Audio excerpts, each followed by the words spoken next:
तर आता आपण सर्वात थाळीचा मेन पार्ट बघणार आहे, तो म्हणजे शेवगा फ्राय. त्यासाठी आपण तेल गरम करून घेतलेलं आहे. त्याच्यामध्ये आपण थोडासा चॉप ओनियन कांदा टाकून घेणार आहेत. कांदा एकदम व्यवस्थित परतून घेणार आहेत आपण.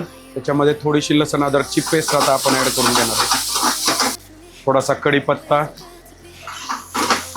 जे आपण व्हेजसाठी जे सेपरेट वाटण बनवलेलं आहे, जे आपलं थोडंसं रश्श्यामध्ये गेलं, तेच आपण वाटण सुक्क्यामध्ये वापरणार आहे, जेणेकरून आपला प्रत्येक थाळीचा सुक्का हा सेम टेस्ट देईल. आणि थोडासा काळा मसाला आपला सुगरण सासूबाईचा, थोडंसं शेंगदाण्याचं कूट आणि आपला बेस सुक्क्याचा तयार झालेला आहे. त्याच्यामध्ये आपण शेवग्याचे जे बॉइल्ड केलेले पीसेस आहेत ते आता आपण ॲड करून घेणार आहे. फायनल टचसाठी थोडंसं शेवग्याचं सूप आणि आपला शेवगा फ्राय तयार होत आहे.